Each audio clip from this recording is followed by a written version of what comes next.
Good morning, everyone. Welcome to our International Women's Day event. Say woohoo for International Women's Day. My name is Ariela Blatter. I am the President and CEO of Women in International Security, also known as WIIS. We're pleased to have you joining us today for our discussion on integrating gender perspectives in the U.S.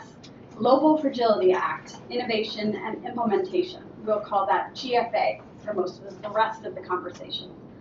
Let me tell you a little bit about WIIS. I see many members in the room, but many of you may not yet have renewed your membership. WIIS is a non-governmental organization that promotes gender equality by helping women advance as leaders in the international peace and security sector.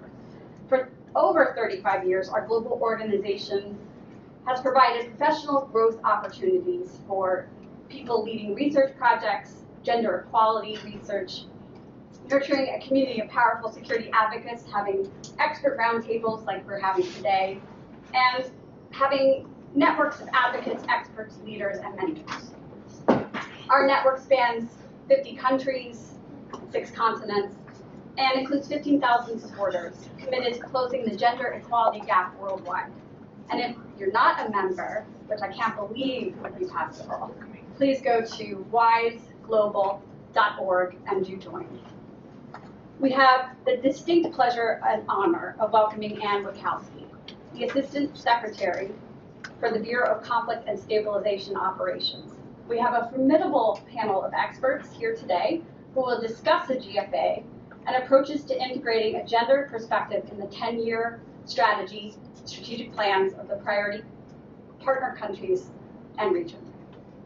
We also want to welcome our wonderful and longtime co-sponsor, Ambassador Georg Sparber, Liechtenstein's ambassador to the U.S. And we're very grateful to have the support of the embassy to explore these critical questions of gender, peace, and security. The GFA and the Global Fragility Strategy break with earlier approaches to redefine how the U.S. prevents violence and advances stability in countries vulnerable to conflict.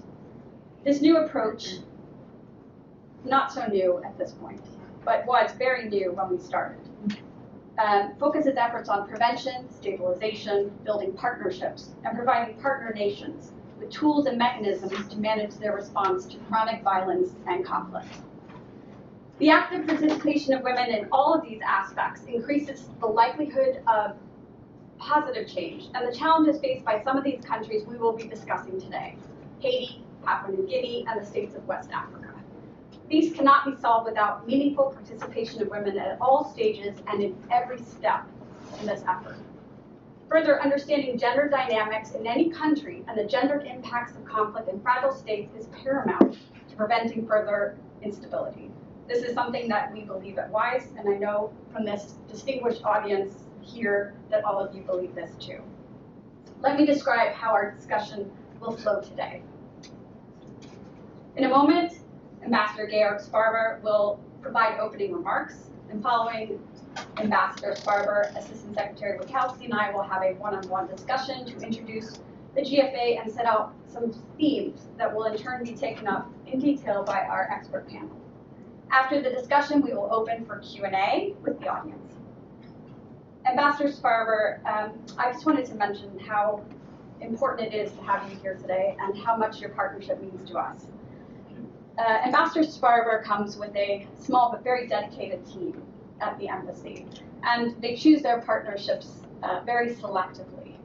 And it is very important they bring all of their incredible attention and dedication to each of the partnerships and events that they make. And so I just wanted to mention how important it is, and we value their contribution that they make to the gender, peace, and security agenda. So thank you again for being here today and all that you bring of value to this discussion. Thank you. I'd like to ask Ambassador Sparber to make opening remarks. Thank you so much for this warm introduction, Ariela, and happy International Women's Day to all of us, really. It is a day to celebrate. Every one of these is a day to celebrate, but also always a day to be very clear how much and how urgently we need to make progress on literally all the areas under consideration today. It's certainly my big pleasure to team up again with our great partners from WIIS for this event today. We'll explore progress on the Women, Peace and Security agenda with a particular focus on the gender dimension of the Global Fragility Act and the 10-year plans that have been developed on its basis. We will hear very concrete examples of commitments and how these commitments on women, peace and security are implemented and translated in an inclusive, gender-based and really whole-of-government approach to peace, security and conflict prevention. For me personally, at the heart of this is a concept of comprehensive human security, which in turn is tightly interwoven in the idea of the Sustainable Development Goals, and that is really the blueprint for a peaceful cohabitation in the future. I'm very grateful to you, Ariela, for bringing this great group of people together today on an issue that is and has been of great importance to Liechtenstein over the years, and an area in which we have tried to make a contribution and play a proactive role. I'd like to thank also Assistant Secretary Anne Witkowsky, one of the very first persons I met when I came to DC. So for me, this is in full circle on the really best day of the year to do that. And thank you, everybody joining us on the panel. I really do look forward to a very interesting discussion. It is very evident that civilians suffer from conflict and instability across the board, the fabric of societies, and we see that really tragically today in many situations, breaks at many levels and sometimes at every level. And we know that women typically bear the disproportionate burden of that, notably not only during conflict, but also in overcoming it and rebuilding. In most cases, women and girls are more likely to suffer from gender-based violence, and then, in addition, they are excluded from equal and meaningful participation in peace processes and in efforts to rebuild our societies. We need to urgently change that, and in order to change that, we need to put women's agency at the very center of our efforts. In some circumstances, of course, it is men and boys that are particularly vulnerable to sexual and gender-based violence. But they are so for the very same reasons, and that is the toxic and discriminatory gender dynamics and stereotypes. Think of the Syrian prisons, for example, or the way too many child soldiers we still have around the world. And of course, persons with diverse sexual orientation, gender identity, gender expression, or characteristics are amongst the most vulnerable and marginalized across the board. We need to shine a light on this, and I'm glad we're doing this also today. And we need to advance our knowledge, improve our policies, and provide the necessary services. We in Liechtenstein have found a good partner in that with WIIS, but also with our own civil society actors, such as the All Survivors Project. And I'm very happy that we have had in the past good discussions and will continue to have them in the future on that. We also have advocated very strongly in the past for more inclusion of civil society in this discussion, because we think local ownership and agency are key in peace efforts and are key in making them sustainable, really, for the future. There also needs to be, in our view, buy-in from the private sector, and that is a little bit of an underdeveloped agenda, and maybe we'll hear something about that in the upcoming discussions. But I do look forward to, of course, all your contributions, and I hope we can make a bit of a contribution to move the agenda forward today. Thank you so much, everybody, for being here, and back to you. If you don't mind, I'd like to fangirl for a moment here over Assistant Secretary Witkowsky. So I have been following the Assistant Secretary's work since her term as Deputy Assistant Secretary of Defense for Stabilization and Humanitarian Affairs. And she has been an exceptional supporter of women in international security in my work, and I want to thank you for that. So I would like to begin our questions, if you don't mind, talking about getting an update. Last March, President Biden submitted a 10-year implementation plan for the Global Fragility Act. Priority countries, these being Libya, Mozambique, Papua New Guinea, coastal West Africa countries of Benin, Côte d'Ivoire, Ghana, Guinea, and Togo. And simply put, how's it going? The interagency, I assume, has refined its approach, redefined its approach, particularly on issues of women's participation and protection.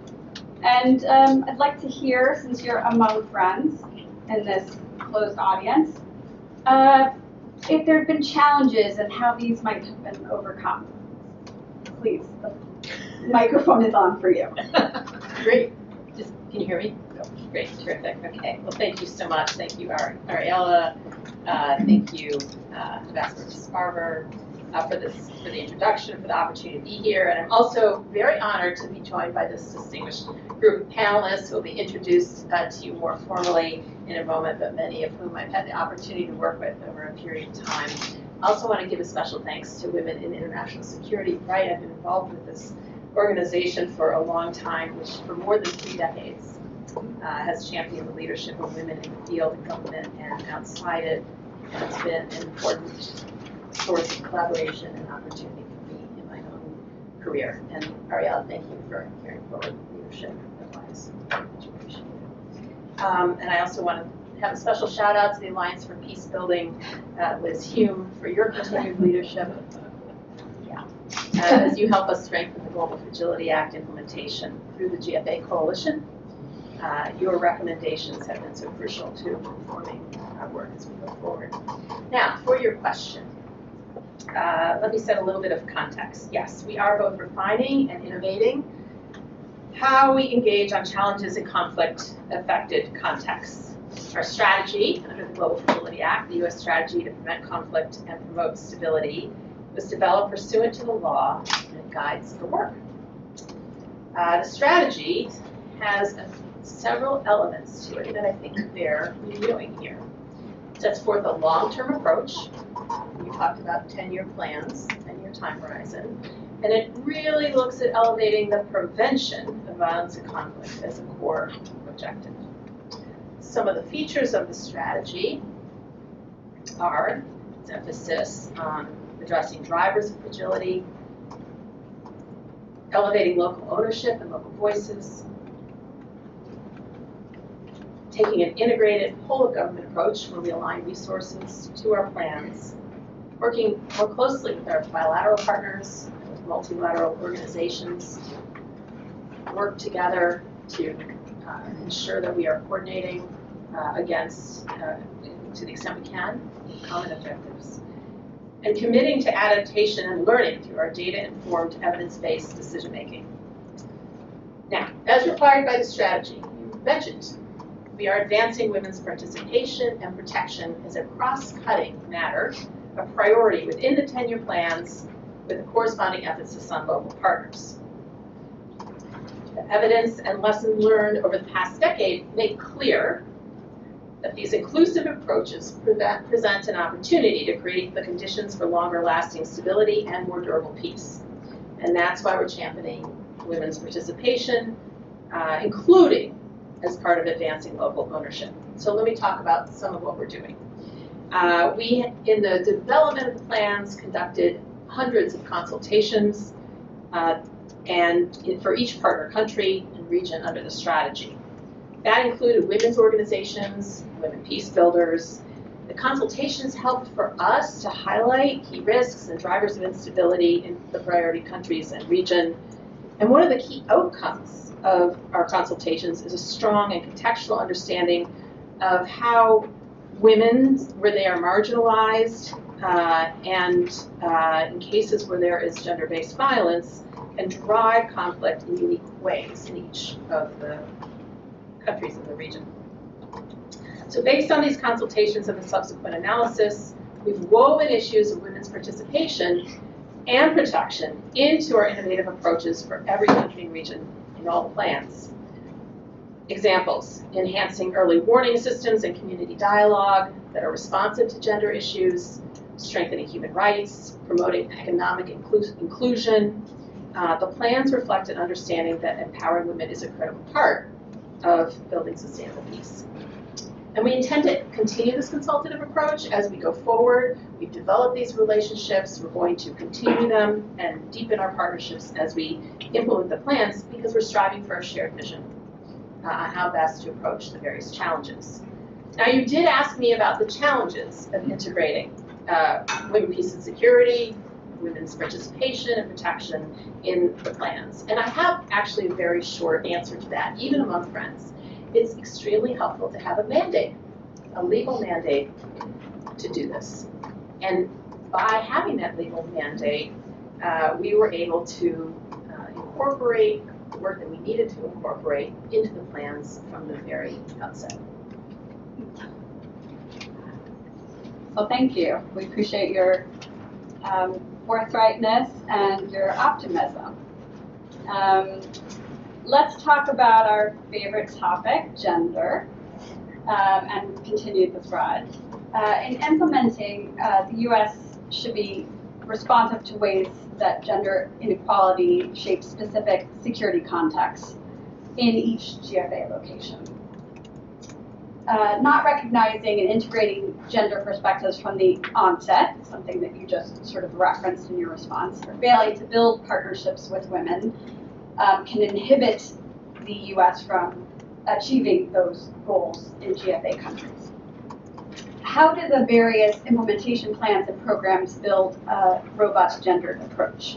And here I would ask you to go a little bit more specific, Sure. if you can. Yeah, sure. So, well, we agree, as I said, we must and we are recognizing and integrating gender perspectives from the outset across the plans and building partnerships with women stakeholders across the board.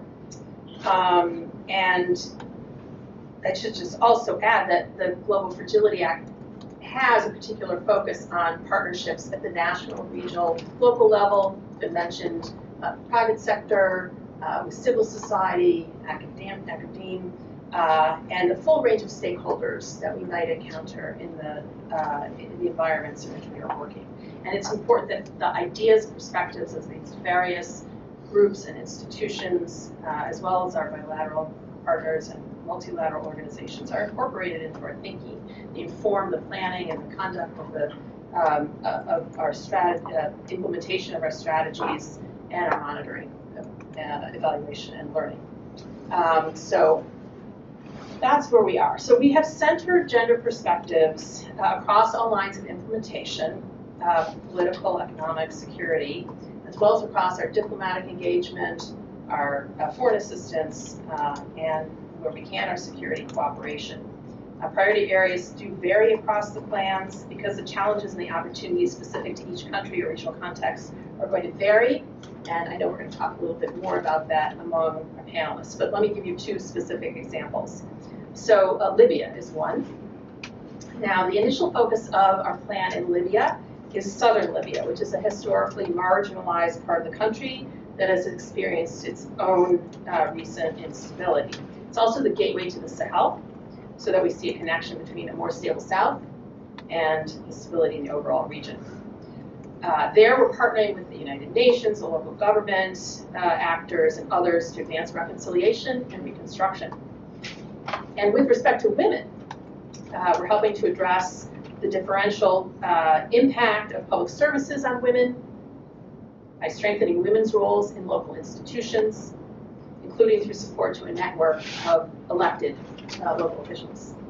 We're working with women-led businesses to enhance livelihood opportunities, to support entrepreneurship, to reduce barriers for women, and to address economic inequality. And we're building the capacity of local institutions to leverage inclusive approaches to stabilization and community violence reduction. I was in Tunis and Libya last fall, where I had a chance to talk to some of our implementing partners, and I heard about the challenges and the lessons that they've been learning to advance women's leadership in peace building and to build economic opportunity.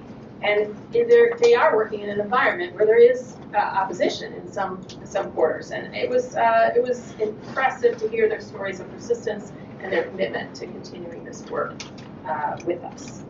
Another example is Papua New Guinea. We're going to hear more about that in a little bit from a true expert. But I should note that for those of you who are unaware, the UN Development Program has ranked Papua New Guinea as having the second highest level of gender inequality in the world. And so with respect to, we have a range of objectives that we're pursuing in Papua New Guinea under the plan. One of them is in the justice sector, and there we're working with our PNG partners specifically to help build local law enforcement capacity to address gender-based violence, to improve referral pathways, and to strengthen justice sector services for survivors. We're also supporting programs to build the leadership of women, to address security challenges along the way, and as an important tool for responding to tribal violence in PNG. Now, for context, in PNG, we are focused on 2 provinces. It's a vast and diverse country, and conceptually, the objective there is to focus in 2 places in the highlands, and then where it's going to be possible, we would like to see a scaling of our work over time as we continue. I was in Papua New Guinea not quite a year ago, and had a chance to meet with human rights advocates, women's groups, and grassroots organizations. And they were very explicit about the frontline services that they've been able to organize within their communities, aiding survivors especially of sexual and gender-based violence. And those women, as I think you'll hear more today from our panel, I think are truly vital agents of change in PNG. And the reason that we're working with them is not only to address the specific issues at hand, but because of what that can mean to help build more secure, prosperous, and democratic partners over time. So these 2 country snapshots show how we are addressing the underlying drivers of conflict through dedicated action, including women's participation and protection.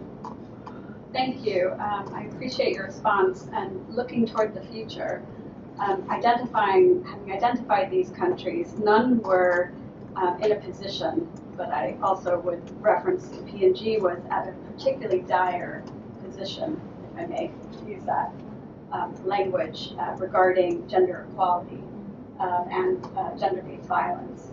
And so it is really essential to look forward to how the GFA will have continued support to determine its future.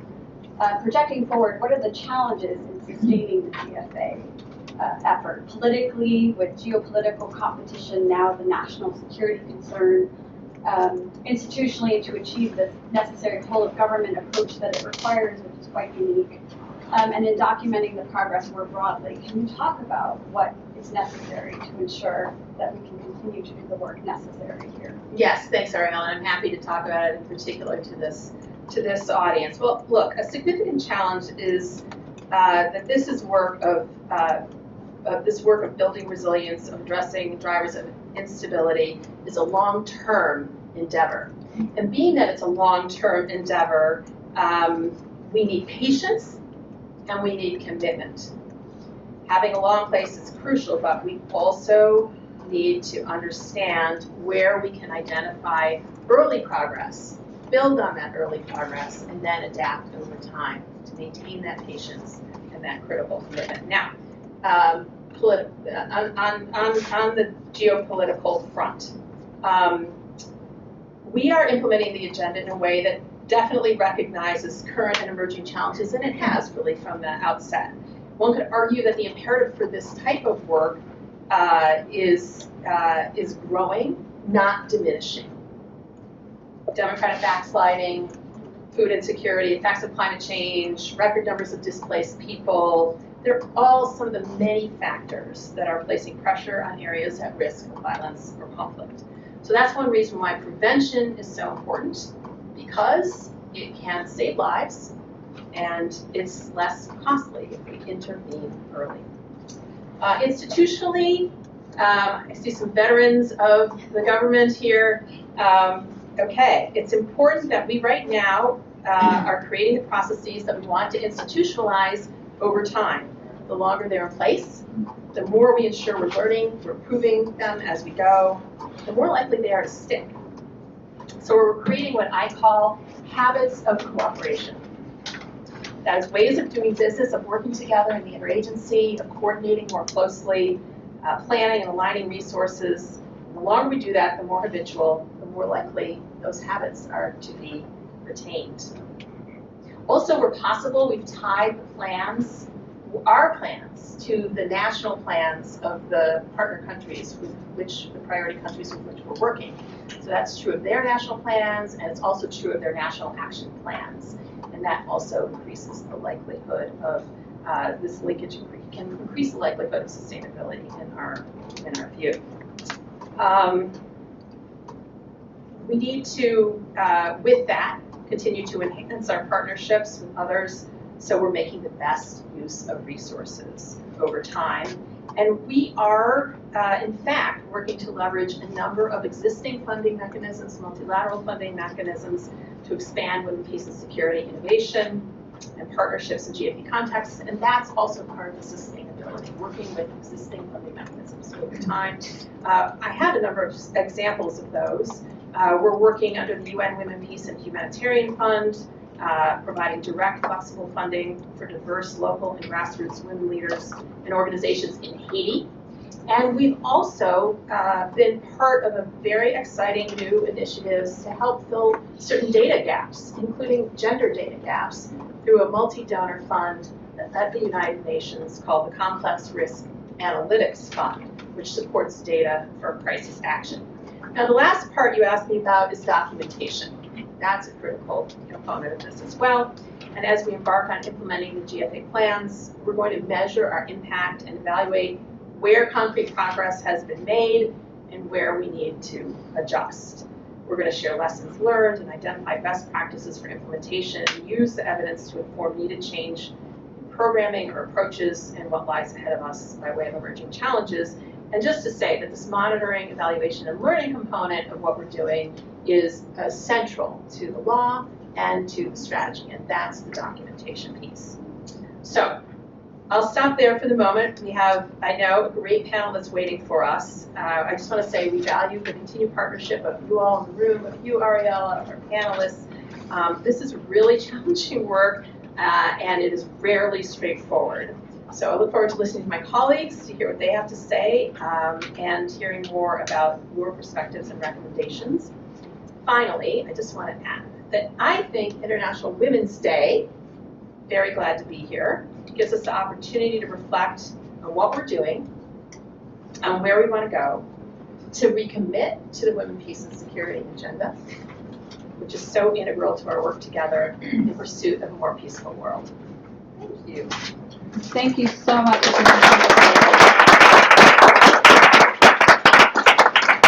So I am now going to have Research Director Dr. Karen Johnston come, but again, I want to thank Assistant Secretary for her remarks. I saw our panelists furiously taking notes, so I want to thank you again for raising very important issues that will be addressed by our panelists. So if you'll join me in seats, okay, we're going to have Dr. Johnston come, and we will resume the panel. And Assistant Secretary is going to stay for our event and hear the remarks, so that's also very exciting. Welcome, everyone. It's quite a pleasure to see all of you here. And I say that as a Franklin Fellow, I was in the CSO for 2 years and saw the development of the Stabilization Assistance Review and the beginnings of the GFA. And so I'm so pleased that we have an opportunity now to talk about how we move forward on this really critical way of sort of looking at foreign policy approaches to the United States and to many of its partner nations. And so let me sit here. I'm going to sit here, and the way we will move forward is that I will first introduce our panel, and then we will have I'll just introduce our speakers, and then we will have, again, taking off from the thematic discussion that we just recently had, into more detail for each one of these countries, and then we'll open it up for questions from the audience. So welcome again, and it's a pleasure to have all of you here. Let me welcome Elizabeth Hume, the Executive Director of Alliance for Peace Building, Dr. Gordon Peak, the Senior Advisor for the Pacific Islands in the Asia Center at the U.S. Institute of Peace, Dr. Jennifer Cook, the Director of the Institute for African Studies and Master of International Policy and Practice Program at the Elliott School of International Affairs at GW. And finally, Tahina Montoya. She's a WIIS non-resident fellow in our Women in Defense and Security program, and she's a DoD gender advisor and political military analyst in the Air Force Reserves. And so we welcome all of you here. And so I will begin with an assessment of the countries and the strategic plans with Dr. Peak, Jennifer Cook, and Tahina, and then I will turn to ask a question very specifically on the U.S. perspective from Ms. Hume. So the GFA's 10-year time frame and approach present an opportunity for major innovation. It requires a deeper understanding of local context and adaptation. I'd like the speakers to provide their views relative to the different GFA priority country and region locations. How can the plans strengthen the resilience of partner nations and build durable mechanisms to reduce conflict in your respective countries? And what are the most urgent challenges to implementing a gender-sensitive strategy in your country of focus? And so if I may turn to Gordon Peak on Papua New Guinea. Sure, thank you. Thank you, Karen, and thank you. Very nice to be here. Thank you to all distinguished guests for being here, and thank you especially for letting my children gate crash the event. They're over here, and this is not the sort of teacher free day they were expecting, but they have been to Papua New Guinea, and which is the country that I'm going to talk about now. As Secretary Witkowsky and many people in the room have been as well. And it's a country that I think is growing ever more in attention in Washington, D.C.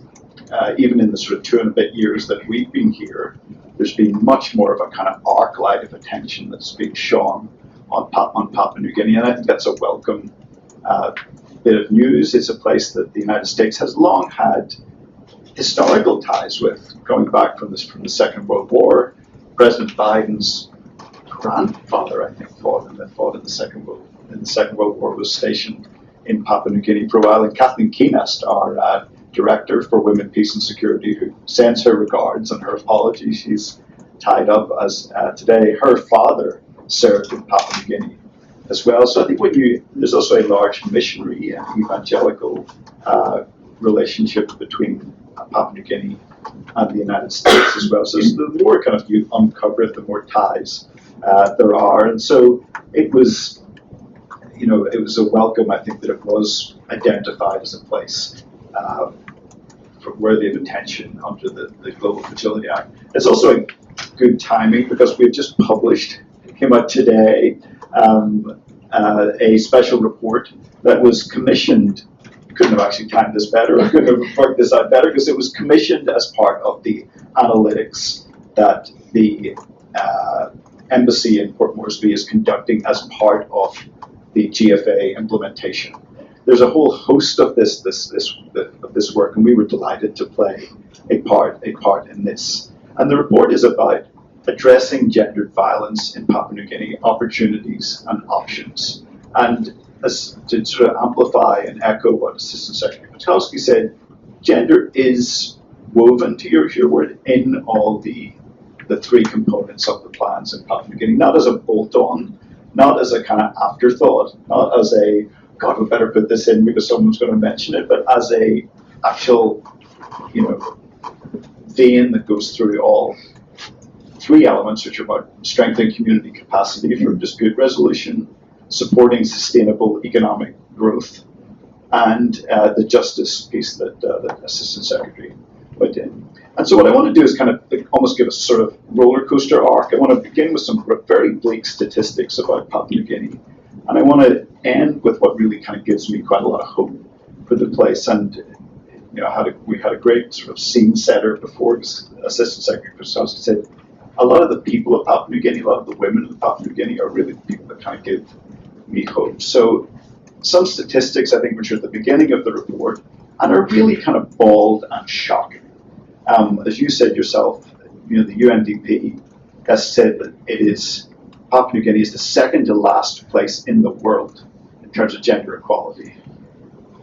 Yemen is number one. And over the past decade of uneven economic development, there's been these gender disparities, education, employment, and access to other basic services have persisted. And gender-based violence has increased. The population is around 9 million. So I set the scene with that to say that each year more than 1.5 million women and girls experience gender-based violence that are tied to a bunch of factors: intercommunal conflict, political intimidation, sorcery accusation-related violences, intimate partner abuse. And one of the, I think, something very close to my heart and close to people I know is, and I think everyone in this room knows, that when women are rising, many men perceive that there is feel insecure about that fact. And I think one of the most pernicious and really awful hallmarks presently in Papua New Guinea is of women who are what we would think of as being in the middle class, being kind of not stylized as kind of the sort of people that we see in pictures, are also being the victims of gender-based violence. And it's therefore unsurprising that according to Human Rights Watch's 2023 World Report, quote, Papua New Guinea remains one of the most dangerous places in the world to be a woman or a girl. So I say all these just to kind of amplify and to endorse and to agree with Assistant Secretary Witkowsky and to give an independent voice to say that when she says that gender has been woven into the plans, they absolutely have been. And I think these statistics show why that's so important to do that. And as we write in the report, there is much hope behind these gloomy statistics. I know you've visited as well. And the hope is these people that actually keep the country running. They are people that are often not in the state. They're people that I think of almost as sort of human Swiss Army knives in a way. They've got lots of networks and connections and relationships. Two of them, I'm proud to say, work for us at the United States Institute of Peace. One is our program manager in the country. Her name is Suave Tinning. Another is our senior advisor. Her name is Ruth Kissam. And these women have an ability, they have a reservoir of patience and humility that humbles me every time I interact with them. But they are the people, and there are thousands of these unsung heroes in Papua New Guinea.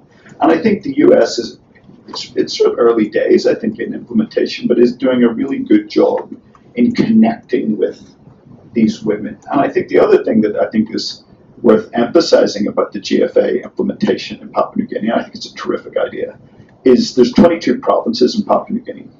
The US has chosen 2, which means that it's concentrating its resources in 2, rather than what the temptation would be to try to do all 22, and then see that there's less impact as well. So the report that we have is about those 2 provinces, Hela and Morobe, and it's got some I think practical and actionable recommendations that chime, cohere, amplify what's going on already. I'll give you a few of those things as well, and then I'll talk about one of the challenges as well. And I think Assistant Secretaries can lay those challenges out.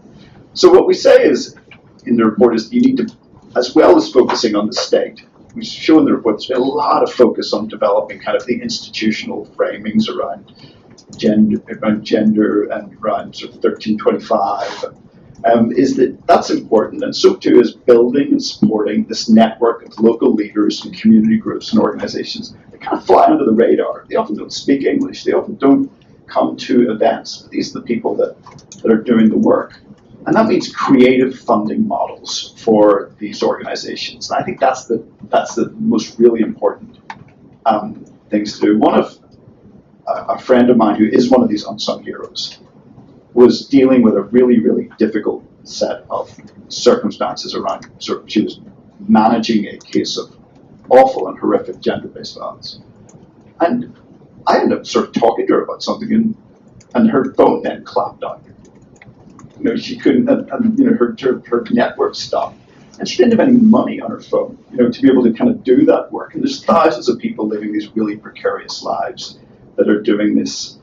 The final thing I'll mention is a whole host of recommendations we make, but I'll make the third one, which is, and this echoes something we said earlier on, providing alternatives to the violent masculinities that are, I'm just going to say pregnant, but they are inherent within many men in Papua New Guinea. And that means almost practicing positive parenting, practicing how to have positive relationships. And Zwabe, the woman who I referenced, if you go to our website, www.usip.org, and if you Google her name, which is Cuabetinning, you'll see a short video that we made about her, which has got it's amazing the kind of how sort of traveled around, and it shows the work that she is doing with kind of men that look that are the prime instigators of a lot of this. And sometimes you mentioned conflict prevention, Assistant Secretary, I think we often never give enough credit to conflict prevention work, because it's often like the dog that doesn't bark. We never give credit to the dog that doesn't bark. There was a serious riots that happened earlier on this year in Port Moresby that spread to other cities. And some of and many of the men that we were training in this program, which is presently being independently evaluated, would have been the likely kind of kindling for this event. And it was really striking that not a single one of them was sort of involved in that. And I think I give that because I think what Swabe is doing, and the video shows this really well, is giving people a set of hope. And we all need hope. We all need hope to get up every day. We all need hope, and we all need respect as well. And the challenge, I think, is just, this sort of reinforces what you said, is how do you kind of bureaucratically work in that system? That's really challenging. All governments work on plans. All governments work on pre-allocated funding arrangements, uncertainty. Papua New Guinea is known as the land of the unexpected. And it's not known that for nothing. Nothing ever seems to work on plan and on time. So I think the challenge for all governments that are working there, this is true of the United States, it's true of Australia, where I'm a citizen of, is how do you bureaucratically orient yourself so you can cope with the kind of complexity of the place. I think it's early days, but it's very promising. I think what's the work, and I think there's a great humility that the United States is showing in how it's going about doing things. I could talk for longer about it, but I want to hear more from my colleagues. Thank you very much. And let me turn to Tahina Montoya, Gordon's left, and we will hear about Haiti. And Tahina has written, along with her colleague, Marvin Matlier. I'm not sure I'm saying that right. Who's a policy brief on Haiti and GFA, and so we have some copies out there for anyone who's interested, and I leave it to you to talk about Haiti. Well, good afternoon, everyone. Happy Women's International Day. It's an honor and privilege, so thank you, WIIS, for the opportunity to share this amazing space with all of you all. I also wanted to give a shout out to my fellow sister in arms. I know I'm not in uniform today, but Comandona Tarine Sanz from the Brazilian Navy, who's here representing the Inter-American Defense Board. I'm here as a WIIS Defense Fellow and also as a major in the United States Air Force Reserves. But I did want to put a little disclaimer out there that what I say here is strictly my own views and doesn't necessarily represent the U.S. government, the Department of Defense, the Department of the Air Force, or any other institution that I might be associated with. Just putting that out there. But I did thank you very much for mentioning Marvin. I specifically wanted to bring attention to that before delving into Haiti and the GFA, because Marvin Matlier is Haitian American, first generation. He, among other things, is a leader in the New England community where there's the third largest Haitian segment of the Haitian diaspora, where he's standing up the first Haitian cultural center in New England, named after one of the most prominent Haitian military leaders that contributed to making Haiti the first independent Black republic, which I think is so significant. And he's also a major in the United States Marine Corps Reserves. So from both a personal and a professional perspective, he has been on the ground has lived this experience, and I say that because part of what I hope and what I'm so hopeful for and what I've heard today and what I've read and learned about the GFA is that the consideration of the voices of those who are living these experiences and whose these implementation plans, whose lives are going to be deeply affected by that. And so just wanted to call out Marvin and thank him for the work that I really think his expertise contributed to the policy brief. I myself, as a first-generation Colombian American, am very passionate about Central and South America, but I would be foolish to say that because Haiti happens to be in what we call in the military the AOR, that I could speak on behalf of the Haitian people. So I say that because I was very excited when Haiti was announced as a country in the Global Fragility Act. If I'm being very honest, Chatham House rules, I did not have faith that a Central or South American country was going to be selected. I feel like it's often a region that's often kind of ignored a little bit, but one that really could benefit from a lot of attention as we're seeing play out as we speak. And they're also our neighbors, right? So the implications of what happens in Central and South America, particularly in Haiti, can have drastic implications for the United States, even just from a location perspective, from a geography perspective. So how to build durable mechanisms, I really do think the GFA is a great example of building durable mechanisms. I do think that acting on them, right? It was mentioned earlier, it was something that was passed in 2019, and it was bipartisan funded legislation that there's so much benefit that can come from that. But it's been 5 years, and I think Haiti is a perfect example of how much can happen in 5 years. The Haiti that existed in 2019 is not the Haiti we're seeing today, playing out real time. I'm referencing specifically the gang uprising and coordinated efforts that contributed to the release of over 4,000 prisoners in the nation. And I think we need to start turning all of these great policies into action.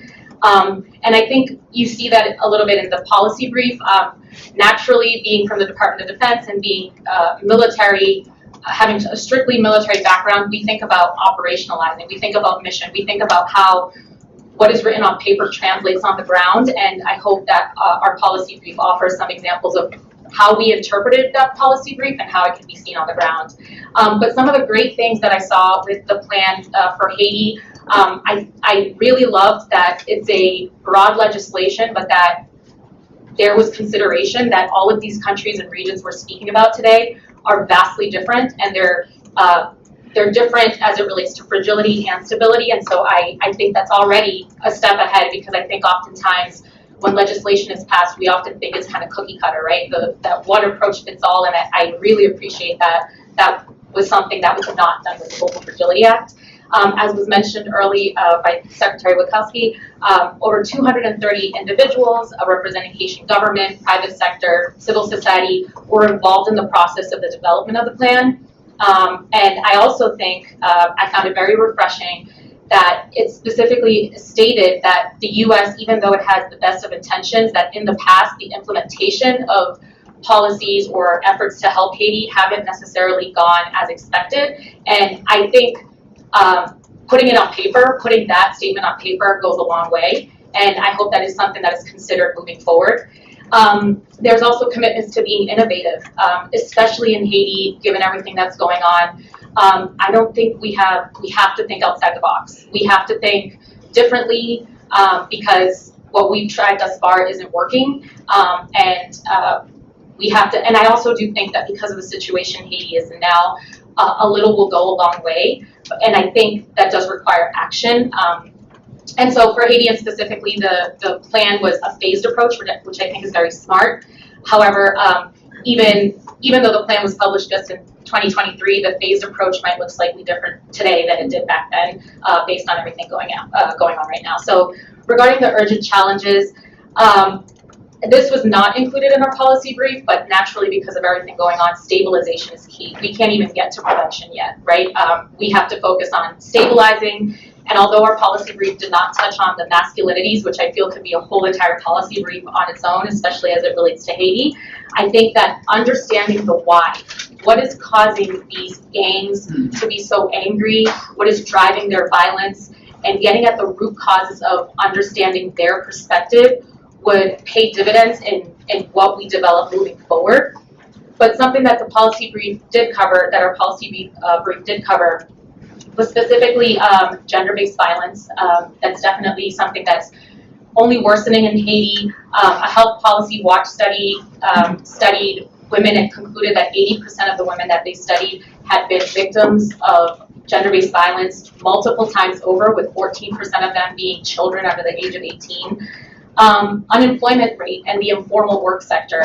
This is huge because Haiti's unemployment rate is 15.73%, of which 62% of women comprise the informal work sector. So peeling that a little bit, kind of removing a layer from that, what does that mean?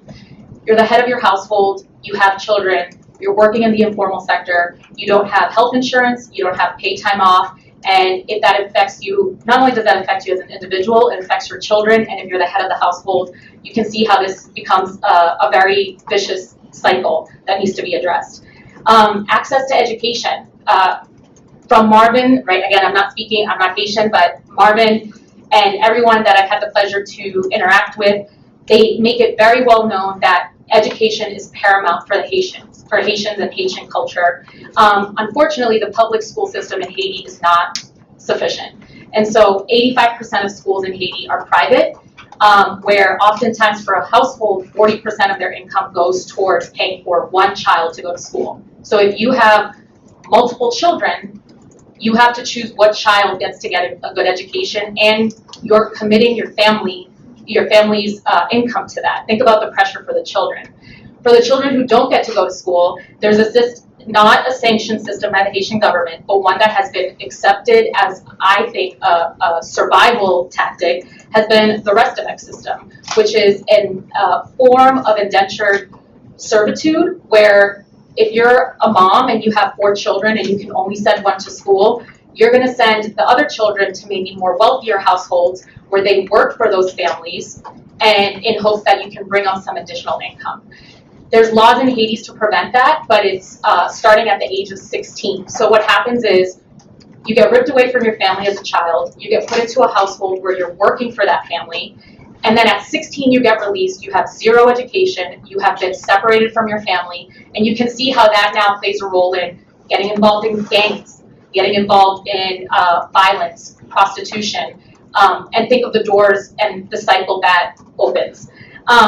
And I also mentioned the rest of X system already, but then also much, much further down the line from where Haiti is today is gender equality as it relates to politics.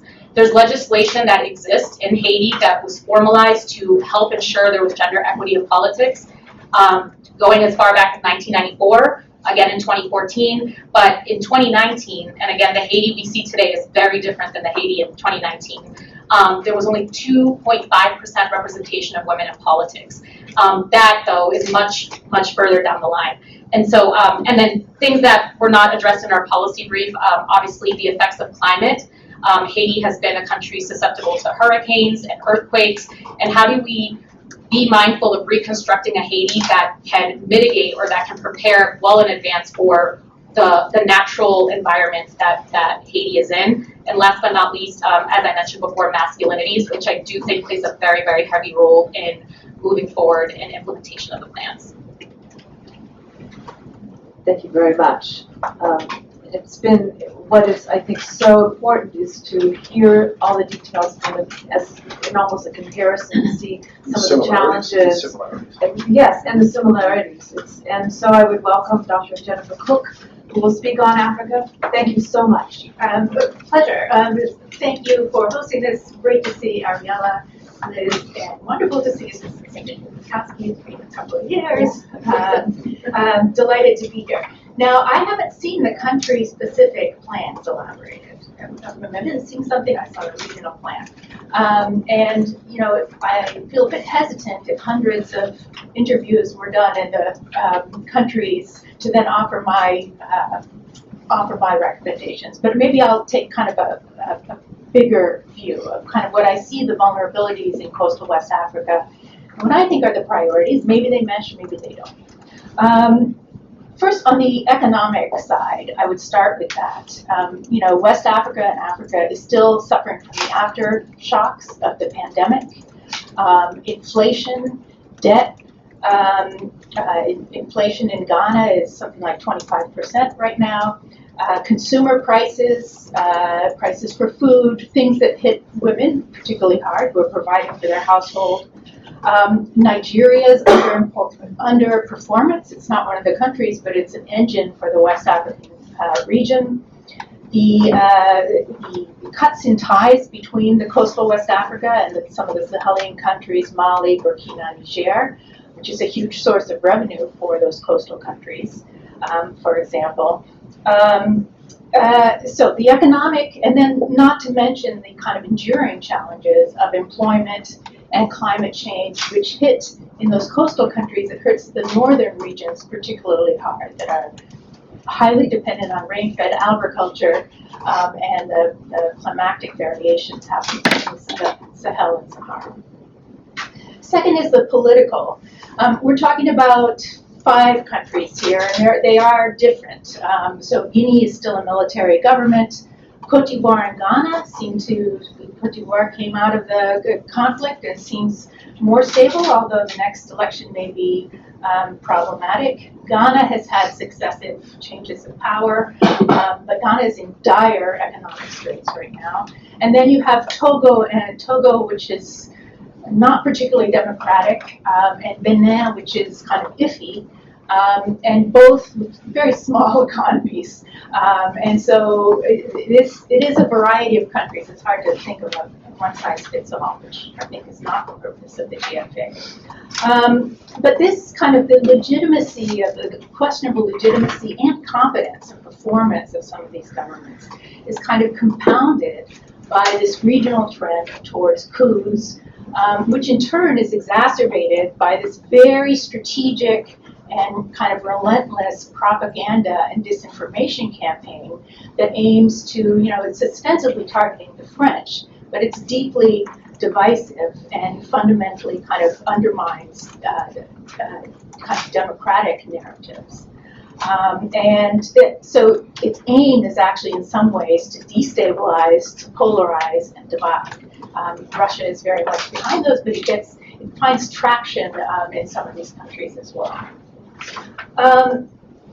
The third is the spillover effects of the violent extremist groups operating across the Sahel. And there have already been attacks in Côte d'Ivoire, in northern Benin particularly, but obviously that is a huge worry to the countries, it's a huge worry to the United States. And those groups instrumentalize and then further exacerbate polarization and local disputes.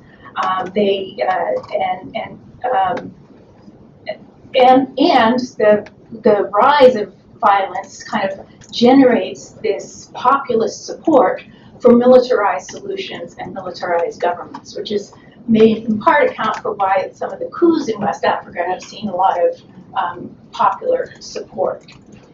And then, of course, they also cut economic ties, they distract governments from the fundamental role that they need to play in kind of economic growth and development. They take away the government's tools and ability to address some of the economic hardships that these communities are facing. So what might be my categories for to kind of address this first? And I think this is very much within the Act is kind of national and regional integration, and on a couple of levels. First, kind of the social and national cohesion. Lots of narratives, kind of extremist narratives, this kind of Russian propagandist narrative, the populist, military pro-coup, anti-democracy narrative that's kind of prevalent and spreading. Important to counter that, but I think more important is to create an actual positive narrative that kind of speaks to the aspirations and the needs of people within those within those countries. Why not start with women's voices on that and let women craft a national narrative for once? I think listening to kind of bringing women into that, how do you build a narrative that kind of speaks to a future that people want to envision and want to strive for. And you can do that through media, you can do that through women's leadership, you can do that with some of the influencers in some of these countries as well. And so kind of identifying who might those voices be that can kind of look beyond the horizon and create a vision for what we're all aiming for here. It kind of speaks to kind of a national pride almost. Along with that kind of narrative integration is economic integration. And economic integration within the national context, not just across borders, but how do you begin to link the markets in the north with the markets in the south? How do you begin to build linkages among communities or strengthen linkages among communities, kind of creating economic ecosystems that create mutual benefit and mutual interdependence. So that even if you don't love each other, you depend on each other. And so kind of, again, this divide between the north of these countries and the south are the ways to better bridge that through economic linkages, infrastructure that makes these linkages more possible, urban-rural linkages, for example, because much of the instability kind of grows up in the rural areas. And there, women are absolutely crucial, because women are kind of the lifeblood of the West African market economy. They make it work. They are looking for the opportunities, and investing in a woman trader, a woman pays dividends well beyond well into the future, and kind of tapping into the energy that's there. I don't know if you've been to an African market or a rural market. It's loud, it's boisterous, there's business getting done, and it's actually, it's very kind of energizing in a way. The third is kind of the local conflict resolution. And again, particularly in kind of rural, or not so rural, but let's say remote from the national economy, rural disputes among communities, between communities, don't get a lot of attention. They are instrumentalized by other actors who may co-opt the side, or they may turn to, say, jihadist groups for kind of the edge in a dispute, for example. And I liked what Dr. Peake said about kind of the unsung heroes in this, and kind of finding women, I mean men as well, but I think women are particularly attuned to that, and the studies on kind of conflict resolution and kind of empathetic and more listening, more prone to compromise and negotiate, critically important. And I remember traveling, this is northern Liberia, which is different. I was traveling with a Liberian woman who lived in Wanjama, right on the northern border with Guinea. And everywhere we went, she was a society from a little group up in the town. And we'd go to the police station and they'd go, oh, human rights is here, human rights is here. And the military guys along there, hey, human rights. Her nickname was Human Rights because she was this kind of relentless advocate for rights and accountability. And it's a challenge because these are obviously vast countries, but multiple communities, but kind of tapping into those local voices who are champions, and rather than training a whole new cadre, how do you kind of build up and support some of the ones that are getting things done without that external help. Anyway, I'll stop there, and I know we're pressed for time. So. Yes, I apologize. We are pressed for time, but Okay. we want to go back to the U.S. perspective And given your work, where do you see the opportunities and challenges as you have as part of the GFA sort of coalition? Is positive? Where are gaps? Okay, so Briefly, Jim? can you hear me? Yes. All right, I'm going to be positive because it's Women's International Day. And I'm going to start off and just say my grandmother, who was born in the early 1900s here in the United States, was born without the right to vote. She was the most important person in my life. I'm not that old. 50 is the new 40. She did not have the right to vote. And not until she was 20. I mean, that's mind-blowing when you think about it. And we've also told a history here that they protested, they wore these great outfits. It wasn't that way. It was pretty brutal, but that's what I was taught.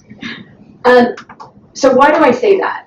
Because after COVID, Melinda Gates said, women are now set back 100 years economically and economic inequality. Now, that can be a really depressing statistic, or you can say, we got to slog through this. And it's not going to be my kids.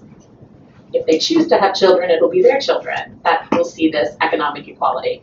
So why is that important? Because the 1325, 24 years ago was part of that hard-won slog. Getting the Secretary General to talk about women all the time is part of that. That agency, that power that you talked about. WPS is part of that, and the Global Fragility Act is part of it. It's not perfect, it's messy, it's not linear, just like with the things that we see are happening with women. Afghanistan, women are even, lost rights here. It's messy, and so we have to be in it for the slog, and that's my point. But it's hopeful, and you raised that point.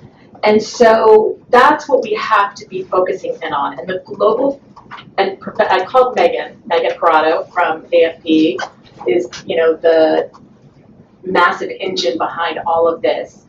I talked to her yesterday, and I was like, what do I say? I feel like we've said everything on this. And she goes, prevention. Prevention is the key, right? You talked about the fact that women are so disproportionately impacted by conflict. Then we need to prevent it, right? And we know we've had all these massive records since 2018 on violent conflict globally. So the fact that prevention and peace building is in the Global Fragility Act and in the strategy, and I would even say in Papua New Guinea, not just woven through, it's at the heart of these. I mean, people would say to me, Papua New Guinea? Why do you care about that country? And I said, because women the statistics that were said here about women in Papua New Guinea, we can learn so much from that and do so much there. Because remember, these countries are just priority countries. When we started this whole work back in 2000, early 16, we wanted every country to be, we talked about this law as a violence prevention law, and we talked about it as global, not just these priority countries. So it's also not meant to just be these countries. When we're learning lessons, we want them to go out immediately.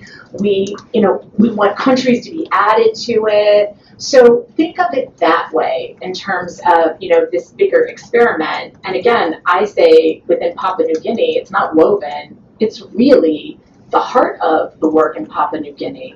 So that's really important. However, and it's the way we change to do business, et cetera, et cetera. And I say this a lot. You quote me sometimes. It's not a suggestion, it's a law, right? And so it's WPS. And, it's very exciting we have this law. And you raised the point that, it's taken longer than we thought. But I'll quote Mark Iozzi, we're farther than we thought. Someone who was working on the Hill and now works at CSO, who was a big partner in getting this bill passed. But again, it's a super slog, and we have to have hope. We have agency. We have more agency than we think we do. And it's not just development assistance, it's also reforming foreign policy decision making. And that is really key, because a lot of times one part of the government will be doing something and it counteracts the other part on decision making. So that is super critical. Resources, integration. So Anne and our other colleagues over at USAID have been incredible champions for this work. But I sometimes say, when you go up to Congress, you're preaching to the choir, right? We need the bureaus in there, the Africa Bureau, the other, to be, to say, how are you integrating this work outside of just the money that was attached to the GFA? In Mozambique, 90% of the funding in Mozambique, USAID's funding, or the US government's funding, is going to health. Okay, so in the north, how are you integrating prevention and peace building into that, in the north where violent extremism is happening? So that is my biggest plea in terms of integration. So I'm going to stop there because I know there's lots of questions. But my point is, have hope, but understand it's not linear. It's a hard slog. And there's so many women in this room globally who are part of that, and men. And you're just going to have to work at it every day, and some days it's harder. Thank you. We actually have run over even, and I apologize. I don't know whether stay, ask some questions, and or not leave. But thank you so much for your attention and for this exceptional sort of way of trying to collaborate and coordinate sort of our understandings of where the Gender and Fragility Act is, where it's heading, and I think that again for us, the commitment to a sustainable 10-year sort of commitment, both financially, through groups and through discussions like this, I think will go a long way towards achieving success in the strategy. So I'm very grateful to Assistant Secretary Witkowsky for your work and for everyone's ability to sort of dig in and figure out how we can, move forward on this. So thank you again, International Women's Day, and thank you for coming.